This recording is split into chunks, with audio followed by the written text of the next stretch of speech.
Hello everyone, welcome to ज्ञान achievers. तो आज मैं स्टार्ट करवा रही हूँ आपको application of binomial Poisson distribution. तो इसका मीनिंग क्या है कि कहने का मतलब है कि आज हम प्रैक्टिकल क्वेश्चन स्टार्ट कर रहे हैं पॉइजन डिस्ट्रीब्यूशन के। तो इसको हम टू टाइप से डिवाइड कर देते हैं कि जब आपको value of p is given हो, और सेकंड वन है जब आपको value of m is given हो।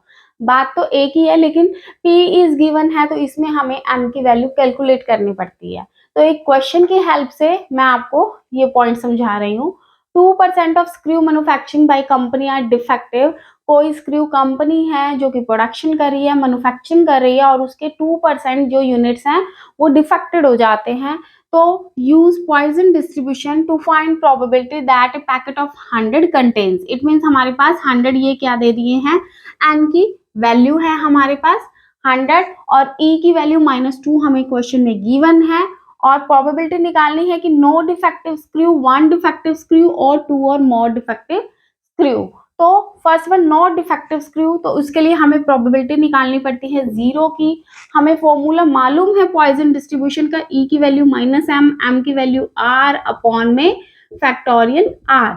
तो ई की वैल्यू -m निकालनी है, तो हमारे पास n है और p क्या है हमारे पास 2% जो है वो डिफेक्टेड है। तो कितना हो गया p 2%, तो 2% 2 डिवाइड बाई 100 कर दो 0.02 आ जाएगा। और m के फॉर्मूला होता है हमारे पास np, तो n है हमारे पास 100 और p हो गया 0.02, तो कितना आ गया 2 आ गई है हमारे पास m की वैल्यू। तो हम e की वैल्यू -m में पुट कर देते हैं, e -2, फिर क्या हो गया 2 की वैल्यू r क्या है 0 अपॉन में फैक्टोरियल 0। तो e की वैल्यू -2 हमें गिवन है, वो कितनी है 0.135। कई बार क्वेश्चन के अंदर ये वैल्यू गिवन होती है, कई बार हमें टेबल से निकालनी पड़ती है। आई होप आपको टेबल से ई की वैल्यू कैलकुलेट करनी आती हो। अगर नहीं आती है तो प्लीज आप मुझे कमेंट बॉक्स में मैसेज कीजिए, मैं आपके लिए इसकी एक अलग से क्लास बना दूंगी जिसमें मैं आपको पूरी वैल्यूज कैसे निकालते हैं वो सिखा दूंगी। तो ई की वैल्यू कितनी आ गई है 0.13। हमें मालूम है 2 की वैल्यू 0 होती है तो हम 1 कर देते हैं, और 0 का फैक्टोरियल हमेशा 1 होता है, तो कितना हो गया 0.135 हो गया है। नेक्स्ट वन है 1 डिफेक्टेड निकालना है, तो इसकी प्रोबेबिलिटी क्या बन जाएगी, p की वैल्यू 1 क्या हो जाएगा, e की वैल्यू -0.135, m की वैल्यू, m कितना है हमारे पास 2, सॉरी स्टूडेंट्स, e की वैल्यू -m माइनस का 2 है, और 2 और r क्या हो गया 1 अपॉन में फैक्टोरियल 1। तो e की वैल्यू -2 हमें गिवन है 0.135, इनटू में 2 की वैल्यू 1 करोगे तो 2 आ जाएगा अपॉन में 1 हो जाएगा। इसको जब हम कैलकुलेट करेंगे तो हमारे पास आंसर आ जाएगा 0.270।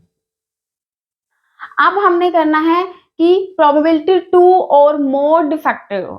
अब बच्चे ध्यान से समझिएगा, हमारे पास n क्या है 100 है, n 100 है, उसने कहा या तो 2 हो या 2 से ज्यादा हो।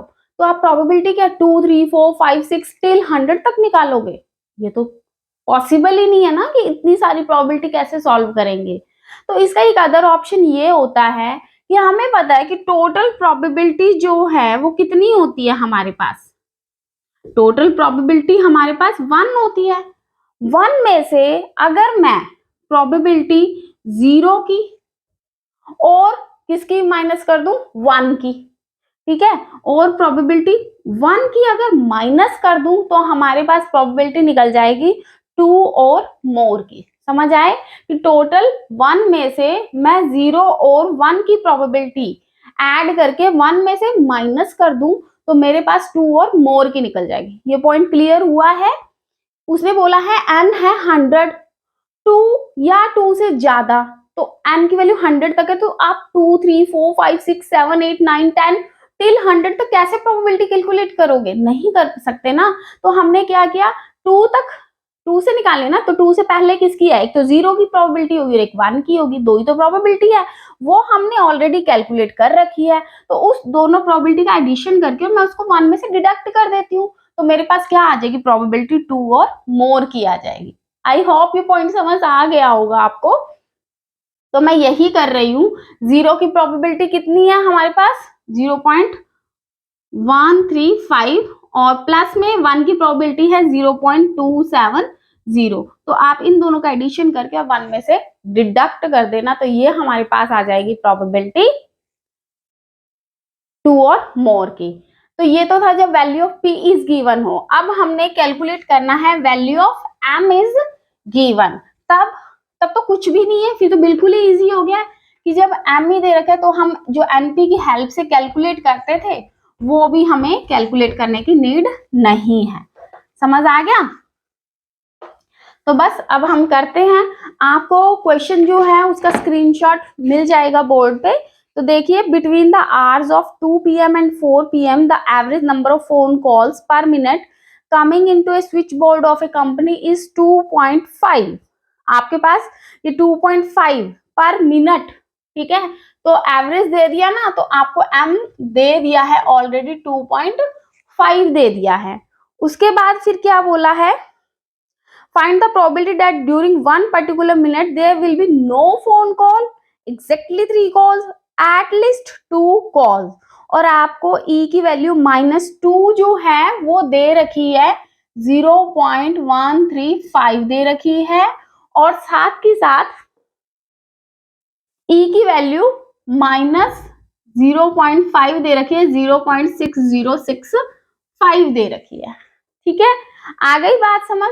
तो अब सिंपल सा क्वेश्चन है, इसके अंदर लिखा हुआ है कि नो फोन कॉल्स हैं, तो हमें 0 की प्रोबेबिलिटी निकालनी है। e की वैल्यू -m हमें ऑलरेडी गिवन है 2.5 का, m की वैल्यू हो गई है, e की वैल्यू -m की वैल्यू, और फिर अपॉन में 0 इंटू में फैक्टोरियल 0। अब बच्चे इसको कैसे एक्सपैंड करते हैं ये देख लो। e की वैल्यू -2.5 थी, तो इसको आप कैसे करोगे? इसको ब्रेक कर दोगे। कैसे? e की वैल्यू -2 इंटू में e की वैल्यू -0.5। आ गई बात समझ? इंटू में 2.5 की 0 वैल्यू होती है 1 अपॉन में 1। ये हमें ऑलरेडी क्वेश्चन में गिवन है। e की वैल्यू -2 कितना है? 0.135 इंटू में e की वैल्यू -0.5 भी गिवन है, 0.6065।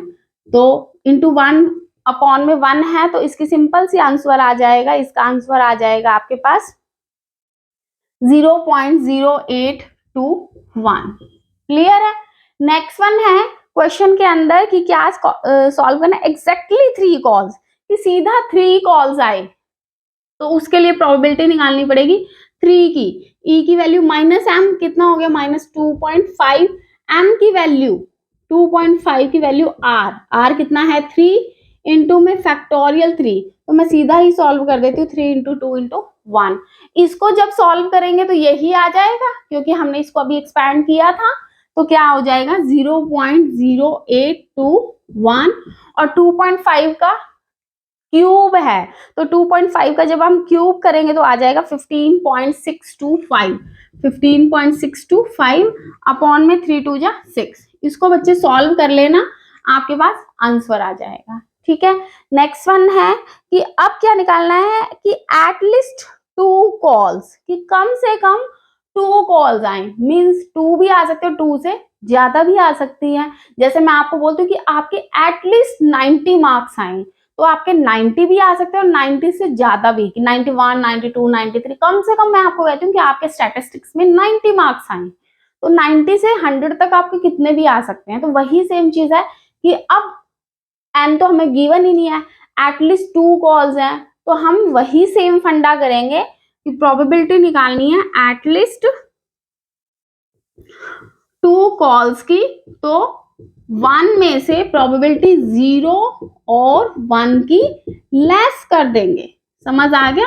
1 माइनस 0 की प्रोबेबिलिटी थी 0.0821, और प्रोबेबिलिटी 1 की जो भी यहाँ पे वैल्यू आएगी, प्लीज आप कैलकुलेट कर लीजिएगा, उसका एडिशन करके 1 में से डिडक्ट कर दीजिएगा।